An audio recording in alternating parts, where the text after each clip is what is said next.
Physical activity जारी रखें। जो बच्चे हैं तो वो स्पोर्ट्स में पार्टिसिपेट करें, घर में खेलना कूदना करें, घर तक कन्फाइंड होके ना रहें। बड़े हैं तो वो अपना फॉर्म ऑफ एक्टिविटी डिसाइड कर सकते हैं।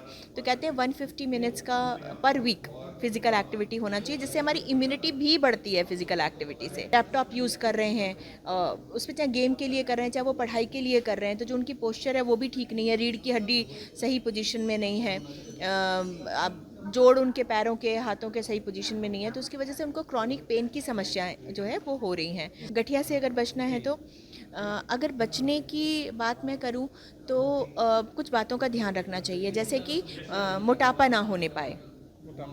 दूसरी चीज़, जो हमारा खान पान है वो ठीक हो, न्यूट्रिशियस हो, पौष्टिक पौष्टिक हो, और जैसे जंक फूड का जो चलन है वो सब बंद करना चाहिए। पटना में एपिकॉन 2026 का आयोजन किया गया है, जिसमें तमाम दिग्गज डॉक्टर्स का पटना में जुटान हुआ है और अपने अपने अनुभव को शेयर किया जा रहा है। हमारे साथ दिल्ली एम्स से हेमेटोलॉजिस्ट जुड़ी हैं। सबसे पहले स्वागत है बिहार में। धन्यवाद।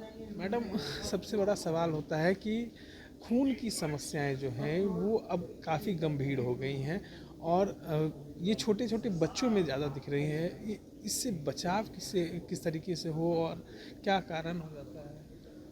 इन आप गठिया रोगों की बात कर रहे हैं, जो समस्याएं मिल रही हैं, आपने बिल्कुल ठीक कहा। जो गठिया रोग है वो बहुत छोटे बच्चों से लेकर और बूढ़े इंसान तक हो सकता है, और उसके लिए बहुत ज़रूरी है कि कुछ बातों का हम ध्यान रखें। एक तो गठिया का मतलब यही नहीं है कि सीरियस प्रकार का गठिया, जैसे कि हम रूमेटॉइड आर्थराइटिस, जो ऑटो इम्यून रोमैटिक डिजीज़ेज़ होते हैं, वो एक कैटेगरी हो जाती है। दूसरी जो होती है उसमें जोड़ों में दर्द होता है, और वो बाद में जाके बहुत क्रॉनिक हो जाता है। तो ये बच्चों में, क्योंकि आजकल देखा होगा जो छोटे छोटे बच्चे हैं वो मोबाइल का इस्तेमाल करना शुरू कर दिया, और वो बहुत लंबे समय तक करते हैं। तो किसी भी जोड़ पे बहुत लंबे समय तक अगर प्रेशर पड़ रहा है, स्ट्रेन पड़ रहा है, पर्टिकुलरली स्मार्टफोन, क्योंकि जब हम स्मार्टफोन को हाथ में पकड़ते हैं तो जो हमारी छोटी उंगली है वो सपोर्ट करती है ना, ऐसे करके पकड़ के बात करते हैं, और बच्चे भी जो हैं टाइप कर रहे हैं, उस पर गेम खेल रहे हैं, तो उनका अंगूठा चल रहा है। ठीक है, तो जब इसी क्रॉनिक स्ट्रेस पड़ता है जॉइंट पे, तो उसकी वजह से उनको दर्दों की समस्या हो जाती है। और बेड पे बैठ के आधे लेटे हुए हैं, तो कोई या लैपटॉप यूज़ कर रहे हैं, उसमें चाहे गेम के लिए कर रहे हैं, चाहे वो पढ़ाई के लिए कर रहे हैं, तो जो उनकी पोस्चर है वो भी ठीक नहीं है, रीढ़ की हड्डी सही पोजीशन में नहीं है, अब जोड़ उनके पैरों के हाथों के सही पोजीशन में नहीं है, तो उसकी वजह से उनको क्रॉनिक पेन की समस्याएं जो है वो हो रही हैं। कई लोग जो है ये डर जाते हैं, परिवार के बड़े परिजन जो हैं वो डरते हैं कि उसमें ऑक्सीजन लेवल जो है वो मरीज़ का कम होने लगता है, ब्लड जो है वो गिरने लगता है। तो ये तमाम चीज़ें, तो कई और चीज़ के भी लक्षण हो सकते हैं। नहीं, जो आप कह रहे हैं कि ब्लड कम होने लगता है, तो वो दूसरी गंभीर समस्याएं हैं। लेकिन जो मैंने बात की, डिजिटल टेक्नोलॉजी की बात की, उसके इस्तेमाल ठीक से नहीं करते, तो वो अलग समस्याएं हैं। वो मैकेनिकल पेन होता है, लेकिन डिफ़ॉर्मिटी उसमें हो सकती है अगर वो बहुत लंबे सालों तक ऐसा होता रहे।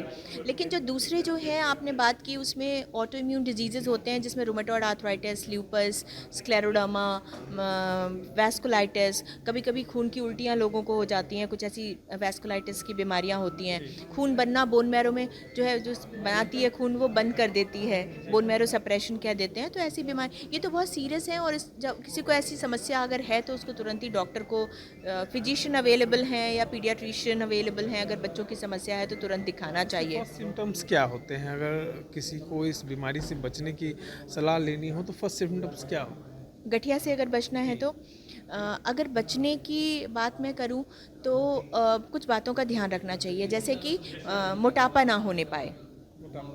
दूसरी चीज़, जो हमारा खान पान है वो ठीक हो, न्यूट्रिशियस हो, पौष्टिक पौष्टिक हो, और जैसे जंक फूड का जो चलन है वो सब बंद करना चाहिए, है ना। एक दिन ले सकते हैं हफ्ते में, लेकिन रोज़ वो चीज़ नहीं होनी चाहिए। तीसरी चीज़, जो नींद है वो 6 से 8 घंटे की नींद लेनी चाहिए। चौथी चीज़ है कि क्रॉनिक स्ट्रेस किसी भी प्रकार का अवॉइड करना चाहिए। पांचवी चीज़ मैं ये बोलूँगी कि धूम्रपान बिल्कुल ना करें।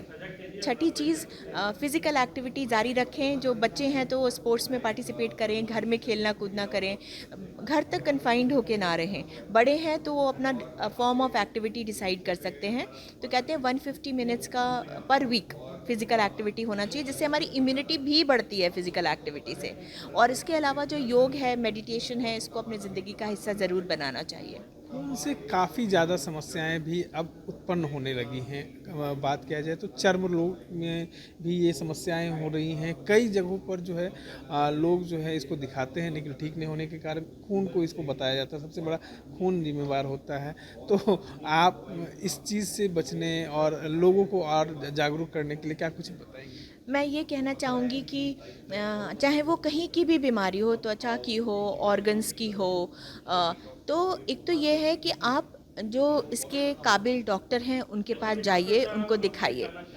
दूसरी चीज़ ये है कि ये जो, चाहे वो त्वचा की बीमारी हो या कोई और संबंधित बीमारी हो, उसके कारण बहुत हो सकते हैं। उसके कारण ऑटो इम्यून डिजीज़ भी हो सकता है, उसका कारण एलर्जीज़ हो सकते हैं, उसका कारण कोई हमारे खान-पान से संबंधित हो जाता है। जैसे किसी को विटामिन सी की डेफ़िशिएंसी हो गई तो स्किन पे रैशेज़ हो गए।